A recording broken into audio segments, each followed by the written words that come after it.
I was cheated by my father's forged power. My revenge in court shattered his empire and set me free. My name is Lena Harden. I am 30 years old, and for 12 of those years, I've been an officer in the United States Navy.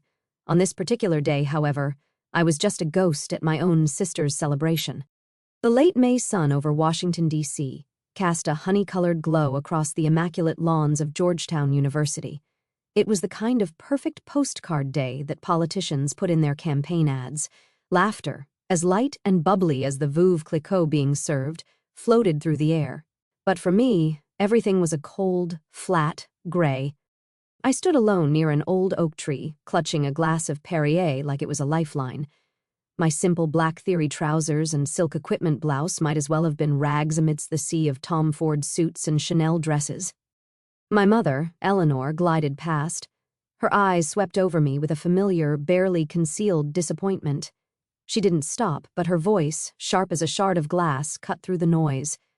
"For God's sake, Lena," she whispered, her painted smile never faltering. "I sent you a check. You couldn't have bought a simple J. Crew dress? You make me feel like I'm hiding a family secret." I didn't answer. I just tightened my grip on the glass, feeling the cool condensation on my skin. The knuckles on my right hand turned white. I was used to it, being the blemish on the otherwise perfect portrait of the Harden family. I focused on my breathing, inhale, exhale, the way they taught us. It was a simple drill, one that kept you centered when the world was trying to tear you apart. For 12 years, it had worked on battlefields. I was finding it barely worked here. Then my father, Richard Harden, made his grand entrance. He didn't walk. He glided, a shark in a bespoke suit, navigating the waters of power with a practiced ease. He was flanked by a senator and a few investors, their faces flushed with sun and champagne. He clapped my sister Chloe on the shoulder. She was radiant in her cap and gown, the very picture of a bright future. "This is Chloe," my father announced, his voice booming with the pride of a CEO unveiling a billion-dollar product. "Graduating with honors, the future of international finance." His eyes then flickered to me, standing in the shade of the oak tree. The warmth in his expression vanished, replaced by an icy contempt. He let out a short, dismissive laugh. "Every family has its investment portfolio," he said to his guests, loud enough for everyone in our circle to hear. "Chloe, here is our blue-chip stock, an absolute gem." He paused, gesturing vaguely in my direction with his champagne flute. "And Lena," he shrugged, a theatrical gesture of indifference. "After 12 years in the Navy, she's a failed investment, a total loss." The laughter that followed was strained, but it was still laughter. It felt like a physical blow, a fist to the gut that knocked all the air out of my lungs. My training kicked in. My face remained a mask, impassive, a blank slate forged in the hell of Bud's training. I locked my eyes on the distant spire of Healy Hall, focusing on a single point, a sniper trick to steady the world when it starts to spin. And that's when the world truly started to spin. It began as a low hum, a distant thrumming that was easy to mistake for the wind, but it grew and grew until it became a deafening roar that ripped through the polite chatter. The classical music from the string quartet screeched to a halt. Heads turned, searching the perfect blue sky. A gray MH-60S Seahawk helicopter, a Navy bird of prey, descended from the heavens. It was a brutal mechanical beast invading this garden of refined power. The downdraft from its rotors whipped across the lawn like a miniature hurricane, sending graduation caps flying, flipping over cocktail napkins, and making a woman in a Philip Treacy hat shriek as she clamped it to her head. People scattered, their expensive shoes sinking into the soft grass as they ran for cover. With the precise grace of a predator, the helicopter touched down on the main lawn. The side door slid open. 3 soldiers in full combat gear jumped out, their M4 carbines held at a low ready. They didn't point their weapons, but their presence was a statement. They formed a tactical triangle, securing the landing zone. It was a scene straight out of a Michael Bay movie, dropped into the middle of a DC garden party. Then another officer emerged, Captain Mark Dalton. He ignored the chaos, his boots striding purposefully across the grass, straight towards me. In front of my stunned family and hundreds of gawking guests, he snapped to attention and delivered a salute so sharp it could cut glass. "Commander Harden," he said, his voice clear and strong. "We need you." My father's jaw dropped. My mother's hand flew to her mouth. "Come, Commander," Richard stammered, the word foreign and unbelievable on his tongue. Dalton's voice boomed over the winding down engines. "Lieutenant Commander Lena Hardin, Naval Special Warfare Command, requires your immediate presence." He turned, handing the university's dean a sealed, official-looking envelope. Then he leaned in close to my ear, his voice dropping to an urgent, low whisper. "This is bad, Commander," he said, the words a cold shock against my skin. "Morch Holdings, your name is on a contract for equipment we never received. You're in a world of shit." I gave him a single, sharp nod. The initial shock was already crystallizing into something else, something cold and hard and familiar. Resolve. I turned my back on the frozen tableau of my family. I didn't look at my father's ashen face or my mother's horror. I walked toward the waiting steel bird, each step steady and sure. I was leaving their world behind and stepping back into mine. A new war had just begun. The roar of the Seahawks' engines faded as we banked over the Potomac River, the glittering monuments of Washington, D.C., shrinking below us. My cold resolve from the university lawn remained, a hard shell around the chaos churning inside. Morch Holdings. My name on a fraudulent contract. My father's shocked face. The pieces were a tangled mess, but the feelings they unearthed were old and painfully familiar.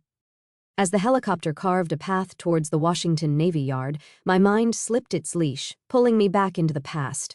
Back to the moments that had built the map of my family's disappointment. I remember one Christmas Eve in our sprawling Bethesda home. The Fraser fir tree stood sentinel in the living room, touching the cathedral ceiling, dripping with hand-blown glass ornaments and shimmering lights. It was a scene of perfect, magazine-worthy affluence. My sister Chloe, 17 at the time, let out a squeal of delight as she tore open her gift, the keys to a brand-new metallic blue BMW 3 Series. My father, Richard, beamed, placing a hand on her shoulder. "An investment in your future at Georgetown, sweetheart," he'd said, his voice thick with pride. My gift was next. I was 18. My acceptance letter to the Naval Academy clutched in my hands like a winning lottery ticket. He handed me a simple, cream-colored envelope from his breast pocket. Inside was a check for $500. My mother, Eleanor, leaned in, her smile as brittle as the ornaments on the tree. "For you to buy a few things, dear. Something a little more feminine. They'll teach you how to march at that school, but I do hope you won't forget how to walk in heels." The words were a gentle caress, but the message was a slap. Their love wasn't a gift, it was a transaction. Chloe's was an investment. Mine was a consolation prize for having strayed so far from their expectations. The check felt flimsy and insulting in my hand, a stark contrast to the solid, promising weight of the car keys in Chloe's. The memories kept coming, each one a perfectly preserved specimen of their disapproval. I remember the day I told them my plan after graduating from the academy. Not law school, not an MBA. I was applying for SEAL training. We were in my father's study, a room paneled in dark mahogany and lined with leather-bound books he'd never read. He didn't yell. Yelling would have been too emotional, too messy. Instead, he leaned back in his high-backed leather chair, steepling his fingers, and looked at me with the cold, appraising stare he usually reserved for underperforming stocks. "Lena," he said, his voice dangerously calm, "I had hoped the academy would cure you of these rebellious notions. A daughter of Richard Hardin does not need to prove her worth by rolling around in the mud with men who have no other options in life." He picked up a crystal paperweight, turning it over and over in his hand. "There is no return on investment in that career path. You are actively damaging the family brand." The family brand. That was the word he used. Not my happiness, not my calling, not my honor, a brand. A carefully constructed image of East Coast success, of Ivy League degrees and summers in Nantucket. My choice was a stain on that brand, an act of sabotage he couldn't comprehend. To him, my desire to serve, to push myself to the absolute limit of human endurance, was nothing more than a foolish, unprofitable rebellion. The sting of that memory was still fresh when another surfaced, a charity gala at the Chevy Chase Country Club. I was home on leave, and my mother had insisted I attend.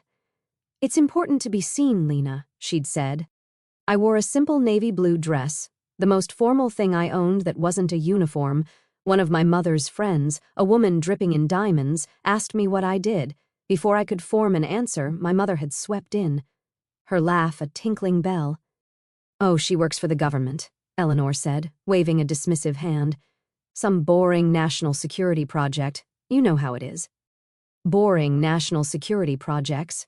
That was her term for missions in the Horn of Africa, for nights spent hunting pirates in the Arabian Sea, for moments where my life and the lives of my men had hung by a thread. She wasn't protecting my operational security. She was protecting her own social standing. She was ashamed that her daughter was a warrior, not a debutante. In her world, power was wielded in boardrooms and at dinner parties, with soft words and sharp deals, not with a rifle. The helicopter landed with a gentle bump at the Navy Yard. The wave of memories receded, leaving behind the cold, hard sediment of the present. I stepped out into the humid D.C. air, the smell of the Anacostia River filling my lungs. Dalton was waiting for me. Those old wounds no longer made me want to cry. They were scar tissue now, thick and tough. I had spent my entire adult life trying to build an identity separate from their world, an identity forged in courage and sacrifice, not cash and connections, and now the very name I had bled for had been dragged into their world of greed and deceit. I looked at Dalton, my voice steady, betraying none of the turmoil inside. "They took my name," I said. "Now I'm going to take everything back." My quest for the truth was no longer just about clearing my name. It was about answering the question that had haunted me for over a decade, a question that now burned hotter than ever. Was the honor I chased even real? Or was it just another illusion? The past was a ghost. The present was a war room. The sterile, windowless quiet of the skiff, the sensitive, compartmented information facility at the Navy Yard was a world away from the manicured lawns of Georgetown. Here there were no pretenses, only data. The air hummed with the low thrum of servers and smelled of stale coffee and ozone. I was back in my element. The emotional turmoil of the past few hours was compartmentalized, locked away. I was no longer a daughter. I was an intelligence officer analyzing a threat. Dalton and I worked in silence, our fingers flying across keyboards. The first hit came up on his screen. His sharp intake of breath was the only sound in the room. He swiveled his monitor towards me. "Commander, you need to see this."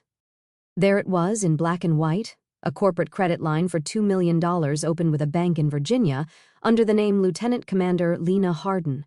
My stomach twisted into a cold, hard knot. Dalton pointed a finger at the date on the digital timestamp.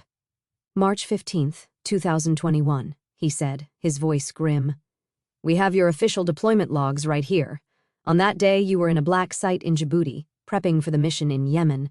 You were theoretically off-grid, non-existent to the digital world. The air left my lungs. The enemy wasn't on some distant battlefield. The enemy had been at home, sipping bourbon in his leather armchair while I was dodging bullets on the other side of the world.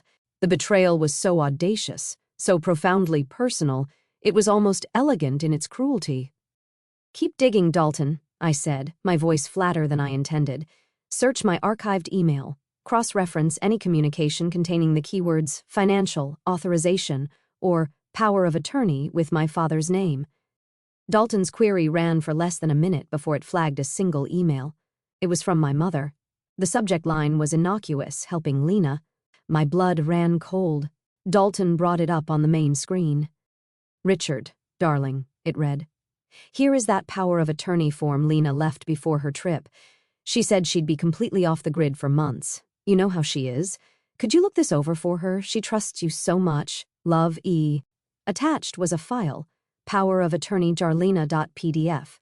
I stared at that one line. She trusts you so much. My trust, the simple daughterly trust that I had maintained despite years of emotional neglect, had been weaponized. It had been handed over, gift-wrapped by my own mother. Whether through sheer naivety or willful ignorance, she had loaded the gun and given it to the man who was now pointing it at my head. "The IP address," I said, the words feeling like gravel in my mouth, "the one that uploaded the file for the credit application. Trace it." Dalton's fingers tapped out the command. A map of the D.C. metro area filled the screen, a red pin blinking ominously. It pulsed over a neighborhood in Bethesda, Maryland, Bradley Manor. I didn't need to see the street name. I knew that place. It was the house where a grand piano I was never allowed to learn sat collecting dust because I lacked the aptitude. It was the house with the library where my father lectured me on my life's failings. It was my parents' house. The last remnants of shock evaporated, replaced by an ice-cold rage that spread through my veins. This wasn't a misunderstanding. This wasn't a mistake. This was a calculated, meticulously planned operation. Bring up the PDF, Dalton. He opened the attachment from my mother's email. It was a durable power of attorney document granting Richard Harden full, unrestricted legal authority to act on my behalf in all financial matters. And at the bottom of the last page there was my signature, Lena M. Harden. It was perfect, too perfect. A flawless digital forgery, likely lifted from a scanned copy of my military service records. He had used my own career, the very thing he despised, as the instrument of my betrayal. For a single, terrifying second, I felt a sensation I thought I'd trained out of myself years ago: helplessness. The feeling of being completely and utterly outmaneuvered, of having my own identity stolen and used against me by the one person who was supposed to protect me. But it only lasted a second. Discipline is a muscle. 12 years of relentless training had made mine iron hard. The helplessness vanished, burned away by a surge of pure, unadulterated fury. I pushed back from the console, my chair scraping against the floor. I stood up, my spine ramrod straight. The mission parameters had just become crystal clear. I turned to face Dalton. His eyes were wide with concern, but I met his gaze with a look he knew well. It was the look I got right before a breach. "Dalton," I said, my voice as sharp and cold as steel, "find me a civilian lawyer, a shark, someone who isn't afraid of blood." The address Dalton gave me wasn't on K Street, the gleaming corridor of lobbyists and big law power. Instead, it led me to DuPont Circle, to a historic brick building with a worn brass plaque that simply read, "A Ruiz, Attorney at Law." The office on the second floor felt less like a law firm and more like a boxer's gym. The air smelled of old paper and strong coffee. The walls were a collage of framed newspaper clippings, headlines detailing victories against monolithic corporations and entrenched government agencies. This was not an office built to impress. It was a war room built to win. Behind a large, cluttered desk sat Angela Ruiz. She was a sharp, energetic woman in her 40s, a former Marine JAG major and the shark I had asked for. She didn't rise or offer a handshake. She just watched me with intelligent, assessing eyes as I took the seat opposite her. "Commander," she began, her voice crisp and devoid of pleasantries. "I've reviewed the preliminary file Captain Dalton sent over. Let's be clear, this isn't a typical family dispute over an inheritance. This is financial warfare waged against a commissioned officer of the U.S. military. My question for you is simple. Are you prepared to launch a nuclear weapon into your own living room?" I sat straight-backed, the way I was trained. I laid out the facts as I knew them, the credit line, the forged signature, the IP address, presenting the information with the dispassionate precision of a mission briefing. I didn't speak of the pain, the years of quiet humiliation. I spoke only of the data, the evidence, the what, not the why. Angela listened, her gaze never leaving my face. She nodded slowly, taking it all in. When I finished, she leaned forward, and for the first time, a flicker of something other than professional assessment crossed her face. "They see your service as a long vacation, don't they?" she said, the words hitting me with the force of a physical impact. A convenient absence that allows them to do whatever they please. They have no concept that when you're off the grid, you're in a place where a single wrong decision gets people killed. They don't respect it. I just stared at her. For the first time in my life, someone had articulated the core of my silent wound. It wasn't pity in her voice. It was the clear-eyed understanding of a fellow veteran, a shared language that no one in my family could ever speak. A crack appeared in the armor I'd worn for so long. Angela turned her attention to the scanned power of attorney document on her monitor. Her demeanor shifted back to that of a predator. She zoomed in on the signature. "This is a digital lift and paste. Clean but amateurish, if you know what to look for." She clicked through a few screens, bringing up the file's metadata. "But look here," she pointed. The document was created with a specialized editing software, a program that certain defense contractors favor for creative accounting, a program that's explicitly forbidden on any DoD-worked system. A slow smile spread across her face. It was the smile of a shark that had just tasted blood in the water. "Your father isn't just a crook, Commander. He's a sloppy one. We've got him. This is felony wire fraud. After the meeting, Angela walked me to an independent coffee shop down the street, a place with worn wooden floors and local art on the walls. She ordered 2 black coffees. "Listen to me, Lena," she said, her tone serious. "Now this fight is going to get dirty. Your father is a player in this town. He will use his money and his connections to destroy you. He'll paint you as an unstable officer, a disgruntled, ungrateful daughter. He will leak stories. He will try to break you. You need to be ready for that." I looked across the small table into the eyes of a woman who, like me, had seen the worst the world had to offer and hadn't flinched. The doubt and isolation that had been my constant companions for years began to recede, replaced by a flicker of something I hadn't felt in a long time: hope. I had an ally. "Ma'am," I replied, my voice calm and even. "I survived Hell Week in Coronado.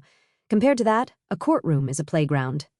Angela's sharp features softened into a genuine nod of respect. "Good," she said, taking a sip of her coffee. "In that case, let's go to war."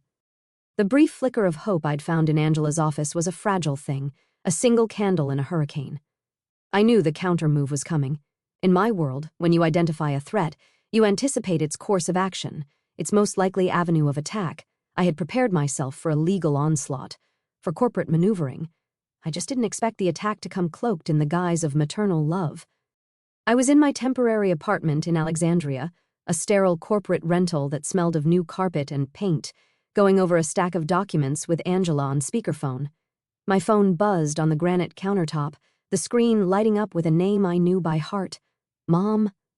I held up a finger to the speakerphone, signaling for Angela to hold, then took a slow, deliberate breath, a tactical pause before engagement. I answered. "Lena, darling." Eleanor's voice was syrupy sweet, a tone she usually reserved for the wives of my father's most important clients. It was a weaponized warmth. "I heard you were back in D.C. Why haven't you called? Your father and I have been so worried." I felt a familiar, bitter taste in the back of my throat. "Worried about what, Mom?" I asked, my own voice colder than I intended. My well-being or the state of Dad's investment portfolio?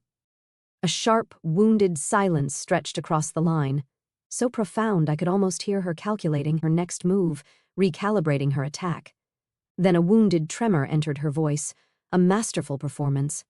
"Lena, don't be like that. We're a family. I know there have been some misunderstandings, but your father only ever wants what's best for you.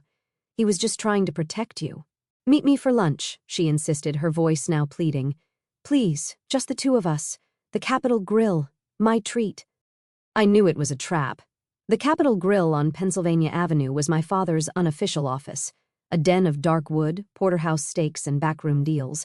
It was enemy territory. My tactical mind screamed at me to refuse, to keep the engagement on my own terms. But a small, foolish part of me, a part I thought I'd killed off years ago during the frozen nights of Hell Week, still wanted to believe. It was the ghost of the little girl who just wanted her mother. I agreed. The restaurant was exactly as I remembered, a low hum of powerful men talking about money, the clinking of heavy silverware on starched white linen, the rich smell of seared beef and expensive wine. Eleanor was already seated at a prime booth, a glass of buttery Chardonnay in hand. She didn't hug me. She offered an air kiss that landed somewhere near my ear, her perfume, Chanel No. 5, enveloping me in a cloud of manufactured elegance. For the first 30 minutes, she didn't mention the fraud. She performed a flawless monologue about Chloe's brilliant job prospects, the upcoming DC charity season, and the damaging rumors that were starting to circulate around the Chevy Chase Club. It was a masterclass in avoidance, a strategic deployment of trivialities designed to soften the target. Then, as the waiter cleared our untouched salad plates, she leaned forward, her perfectly manicured hand covering mine on the tablecloth. Her touch was as cold as marble. "Darling," she said, her eyes welling up with perfectly timed tears. "Your father, he made a mistake, a terrible mistake. He's heartbroken and he admits that. But if you bring this to light, you will destroy all of us. You'll destroy Chloe. Her career will be over before it begins. Do you really want your sister, your innocent sister, to pay the price for this?" I pulled my hand away as if from a flame. The emotional blackmail was so blatant, so textbook. "Are you asking me to stay silent to protect a criminal?" "Mom," the tears now streamed down her cheeks, perfectly contained, never threatening her immaculate makeup. "I am asking you to be a daughter." Her voice rose, laced with a righteous indignation that was utterly false. "Your father raised you, he educated you, he gave you everything. You owe him this. You chose your own life. You abandoned this family to go play soldier. The least you can do for once is think of us." And there it was, the pivot, the classic victim blame reversal. In her narrative, I wasn't the one whose identity was stolen and whose honor was tarnished. I was the ungrateful child, the one who had abandoned them. My father's felony was just a mistake, but my pursuit of justice was a malicious betrayal.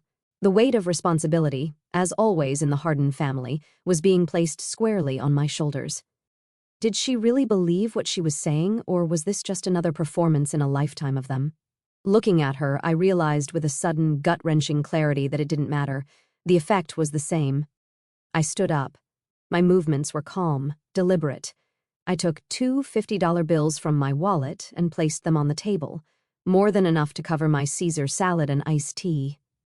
I looked directly into my mother's tear-filled eyes, but for the first time I felt no pain, no residual sting of her disapproval, only a profound, bottomless pity for this woman who valued appearances more than truth.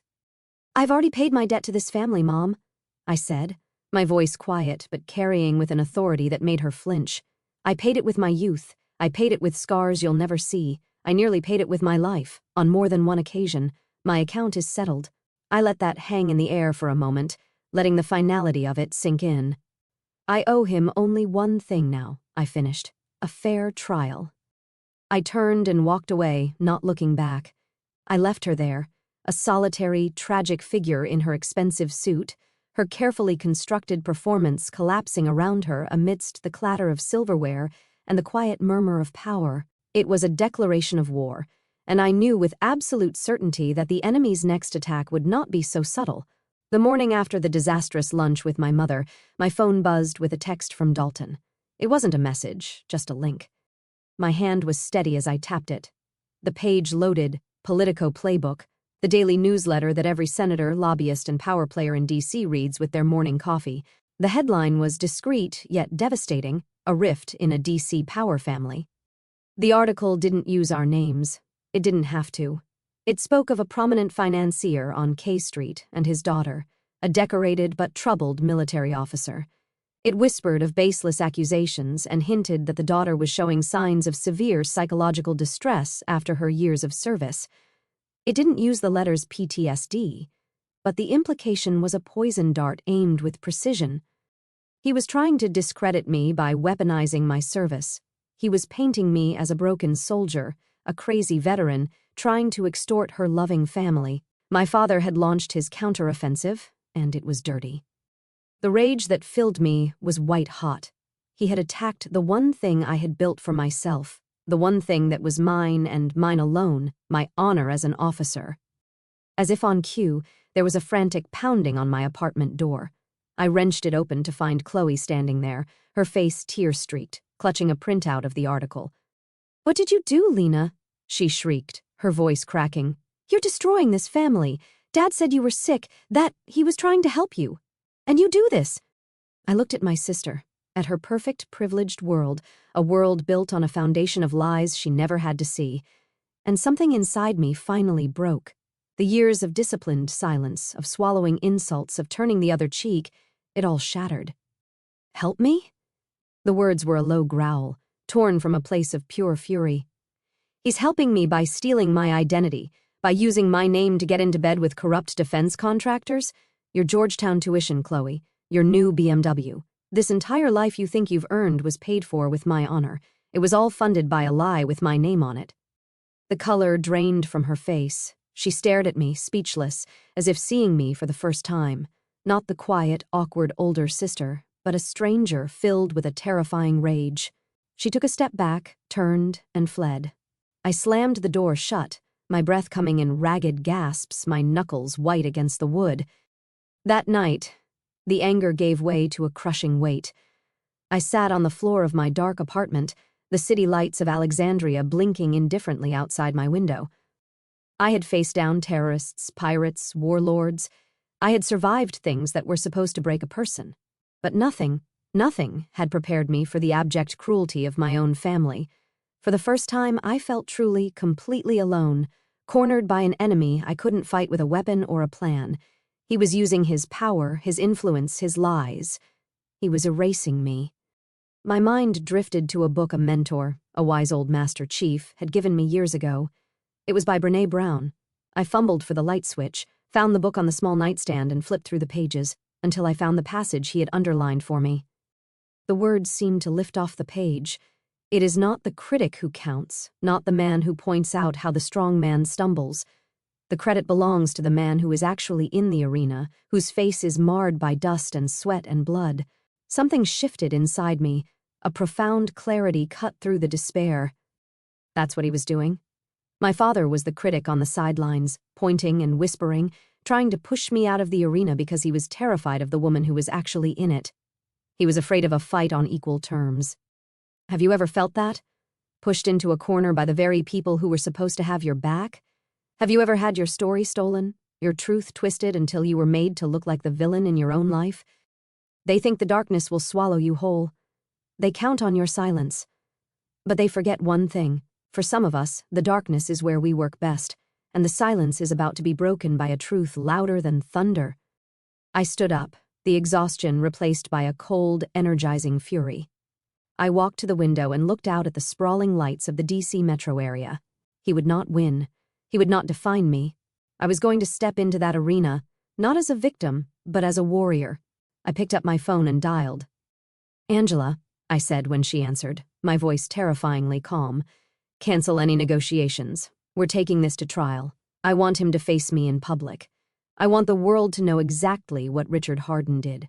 I took a breath. I swear it. It wasn't a threat. It was a promise. The real war had just begun. My vow to Angela wasn't an emotional outburst. It was a mission directive. The moment I hung up the phone, the rage cooled into a familiar, focused calm.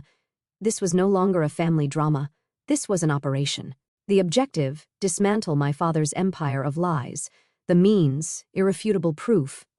The first step was to establish an unassailable timeline. I flew to Naval Amphibious Base Coronado in California. Stepping onto the base felt like coming home. The salty Pacific air, the rhythmic chant of trainees on the grinder. It was the world where I made sense. But I wasn't there for comfort. I was there for ammunition. Dalton met me outside the administrative building. Together, we walked into the records archive, a secure, climate-controlled vault that held the unfiltered history of my career. I presented my credentials to the chief petty officer on duty. "I need my complete deployment logs and all fit reps for the last 10 years, I said.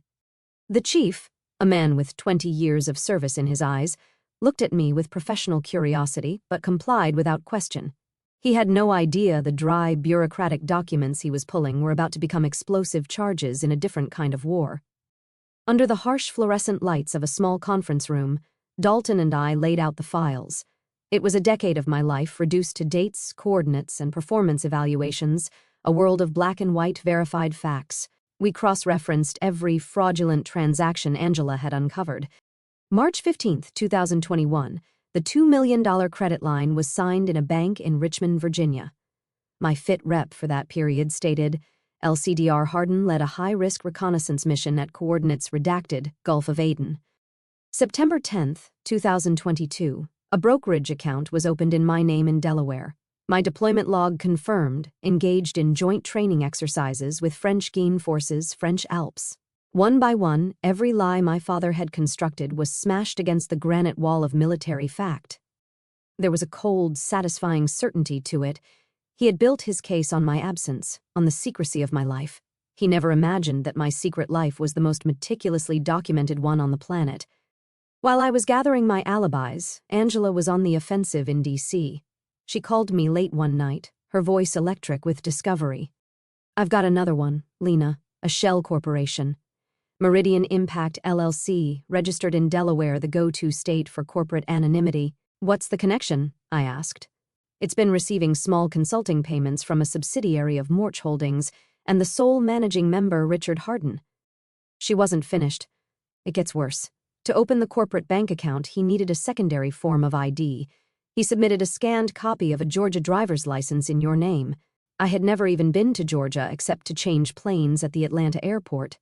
The IP address that uploaded the file, Angela continued, her voice grim, traced back to his office building on K Street. He didn't just steal your identity, Lena. He created an entirely new one for you, a ghost he could control. The final piece of the puzzle came from Dalton. He was reviewing old communication logs when he remembered something. "Years ago, Commander," he said, looking up from his laptop. "Your life insurance policy. There was an issue with the beneficiary designation while you were deployed. I had to call your emergency contact." My father. Calls involving sensitive personnel data are automatically recorded for security purposes, Dalton said, a slow grin spreading across his face. "We made the request through official channels to the NCIS. A few hours later, a secured audio file landed in my inbox. We listened in the quiet of the conference room. We heard the voice of a younger Dalton. "I need to confirm some information with Lieutenant Commander Hardin's legal power of attorney." And then my father's voice, smooth, confident, and dripping with condescension. "This is Richard Hardin. I'm her power of attorney. You can speak with me." Click. It was the sound of a bear trap snapping shut. A cold smile touched my lips. The evidence was compiled, cross-referenced, and verified. The lies, the forgeries, the sheer breathtaking arrogance of it all. It was all there. A perfect chain of evidence. I looked at Dalton. He just nodded. He knew. "We have enough ammo, Dalton," I said, closing my laptop. "Time to load the magazines." The hearing room for the Federal Civilian Review Board was a place designed to intimidate. It was all dark mahogany, muted gray carpet, and heavy silence, presided over by a panel of 3 stone-faced adjudicators. The air was cold and still. My father, Richard Hardin, sat at the respondents' table, flanked by a team of lawyers whose suits probably cost more than my car. He looked relaxed, confident, even bored. He was a shark in his natural habitat, a master of a world governed by loopholes and plausible deniability. He nodded politely to the panel, a man among his peers. Then the doors at the back of the room opened, and I walked in.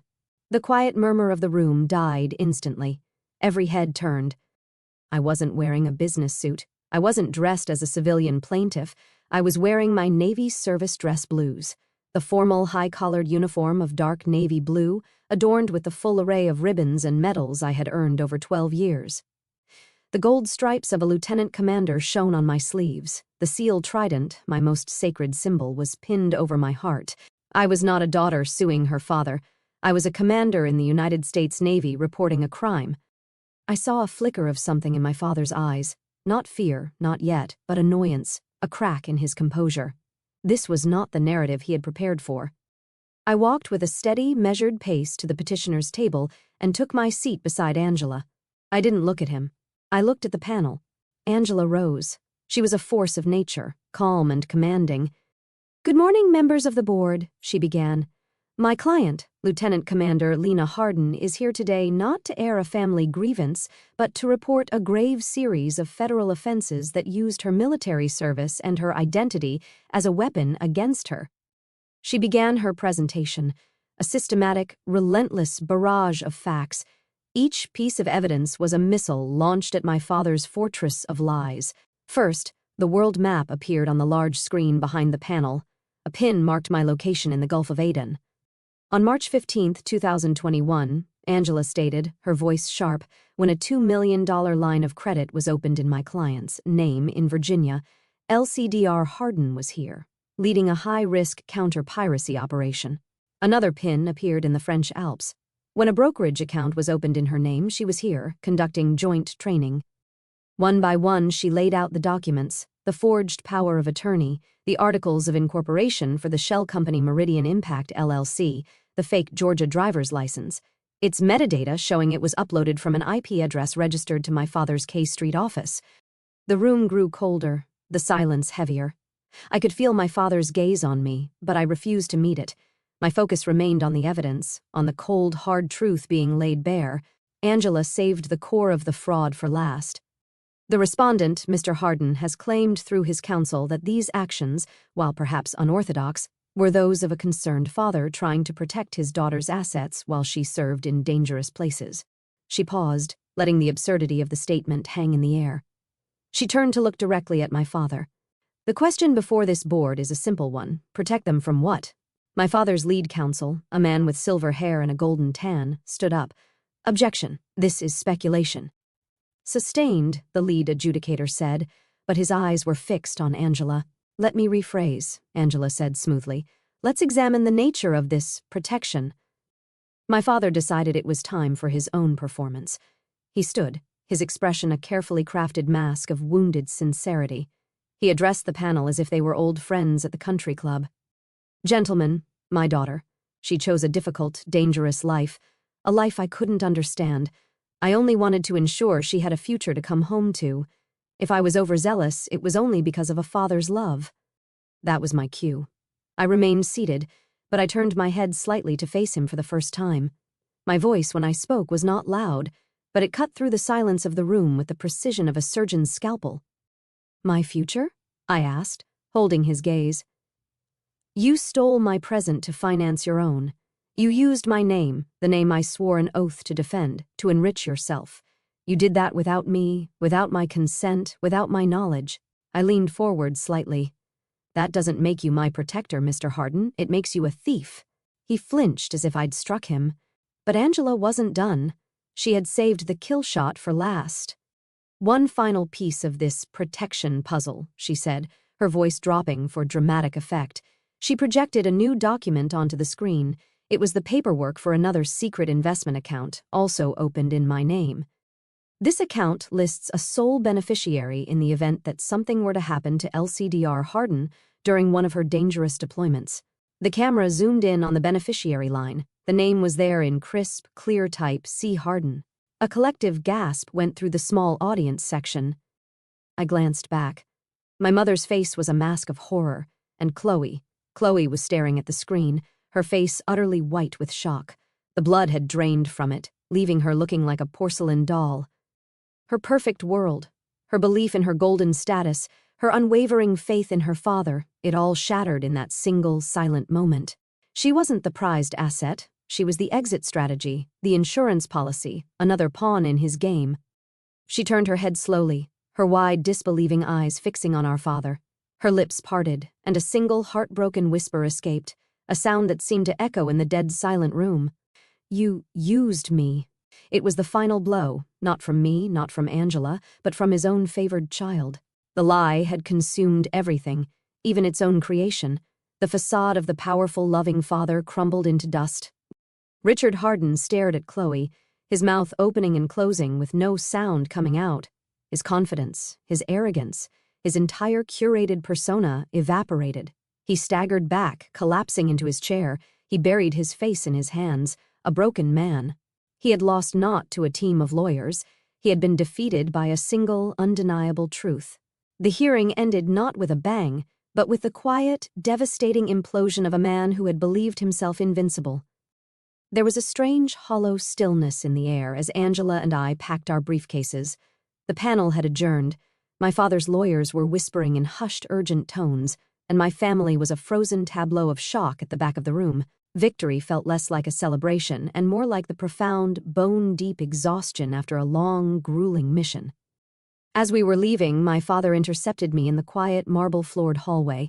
The calculated confidence he wore like a tailored suit was gone, stripped away, leaving behind a desperate, hollowed-out man I barely recognized. His shoulders were slumped. His face, usually tan and healthy, was a pasty gray. "Lena," he rasped, his voice raw and unfamiliar. "We can fix this. Please, I'll give it all back. Every cent. We can fix this." I looked at him, truly looked at him, and felt a stunning lack of emotion. Not the hatred I might have expected, not the anger that had fueled me, not even the satisfaction of victory, just a vast, cold emptiness, like a crater where a building used to be. "You can't give back 12 years, Dad," I said, my voice even and dispassionate. "You can't give back the trust you shattered. You can't restore the honor you tried to auction off to the highest bidder."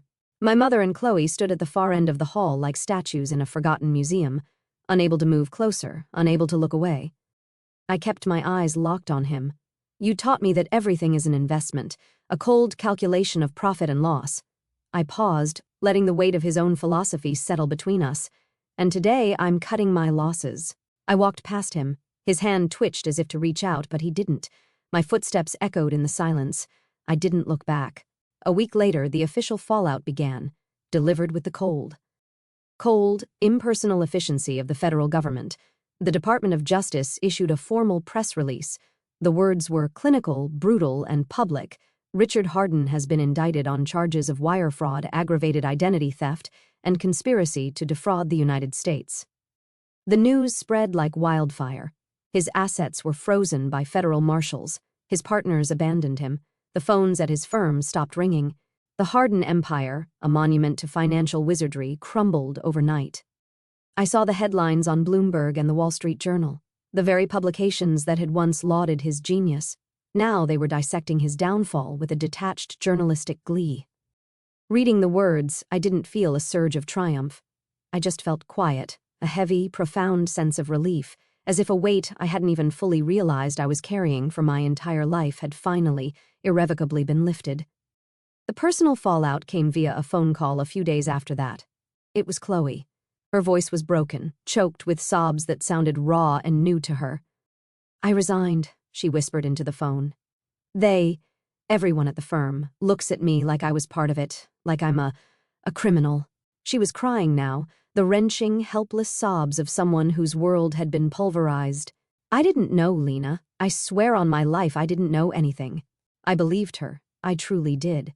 That was the tragedy of it. I listened to her cry for a long moment, the sound scraping against my own raw nerves. There was no room for false comfort. "Now, I know you didn't, Chloe," I said, my voice gentle but firm. "But ignorance isn't innocence. It's just a privilege you had that was paid for with my truth." I let her absorb the sting of that. The silence was filled only with her ragged breathing. "You have to build your own life now, Chloe, from the ground up with your own two hands. It's the only way." I ended the call. It felt cruel, like abandoning a soldier on the battlefield. But it was a necessary cruelty. It was the last, hardest lesson our family had to offer. You can't live your life on a foundation built by someone else's lies. That night, back in the sterile quiet of my Alexandria apartment, the reality of my victory finally settled in, and it had the bitter, metallic taste of ashes. I sat in the dark for hours, just watching the distant, indifferent lights of the city. I had won. I had exposed the truth. I had reclaimed my name. But in doing so, I had systematically dismantled my own family. The demolition was complete. There was nothing left but rubble. I thought of the chaplain on our team, a good man who had seen more than his share of broken things. He was fond of quoting the Bible, not to preach, but to find anchors in the storm. A line came to me then from the Gospel of John, "And you will know the truth, and the truth will set you free."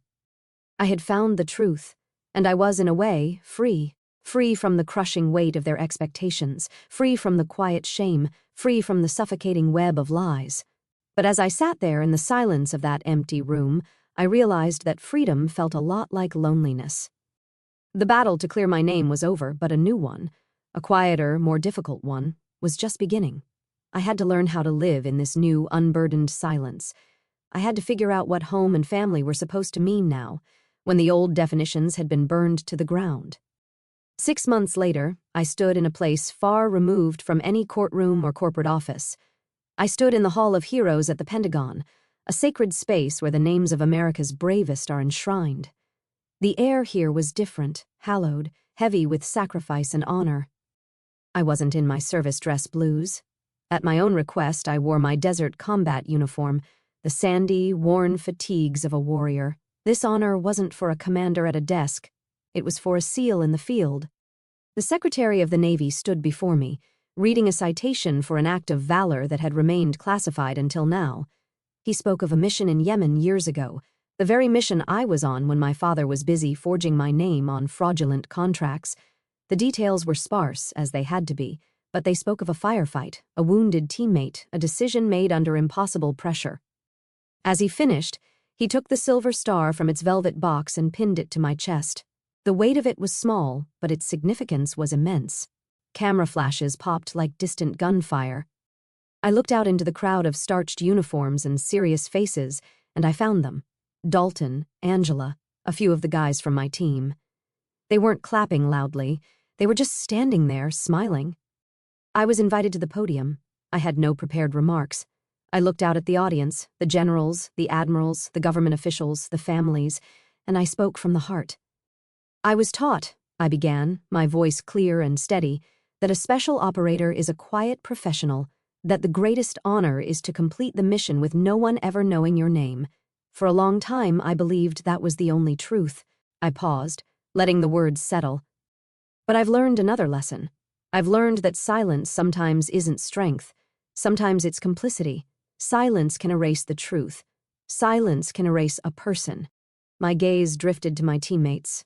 People talk about family legacy, about the name you inherit. But I believe a real legacy isn't what's handed to you. It's what you build with your own sweat and blood and tears. It's forged in the choices you make in the dark when no one is watching. I looked back at the assembled crowd. I stand here today not because I am perfect, but because I refuse to disappear. I am not the daughter of a financier. I am Lieutenant Commander Lena Hardin, United States Navy, and I have written my own name in the book. A wave of applause, strong and sustained, filled the hall. For the first time, it felt like it was for me, for the real me. Later that evening, I skipped the formal reception. Instead, I met my team at a small, unassuming veterans bar in Arlington, the kind of place with faded flags on the walls and the smell of spilled beer and old stories in the air. We crowded into a worn wooden booth. There was no talk of the trial, no mention of Richard Hardin. We just drank our Sam Adams, traded old sea stories, and laughed, the easy, unburdened laughter of brothers in arms. I took the small velvet box from my pocket and opened it. The silver star gleamed under the dim bar lights. I didn't put it away. I didn't place it in a glass case. I set it gently on the scratched surface of the table, right next to a faded, dog-eared photograph of our team taken in the desert sun after a long mission. I looked at the familiar, smiling faces in the picture, the men who had shared their last drops of water with me, who had trusted me with their lives. This was my legacy. This was my family. It was a profound realization. The journey hadn't just been about seeking justice. It had been about discovering what truly mattered. It wasn't about proving my worth to those who would never see it. It was about honoring the bonds forged in fire, the loyalty of those who had stood by me when the world turned its back. The message of my own life, I realized, was simple. Never let anyone else hold the pen. A true legacy isn't the name you're given, but the one you earn. I took a long drink of my beer, the cold glass a welcome comfort in my hand, and for the first time in a long, long time, I felt like I was finally home. My journey to this moment, to this feeling of being home, was about finding my truth and my voice. And I know I'm not the only one who has had to fight that battle. Your story, your journey has value. It deserves to be heard. If this resonated with you, I invite you to share a part of your own story in the comments. Let's build a community where every voice is honored. And if you want to hear more true stories of resilience and justice, please subscribe and become a part of our mission.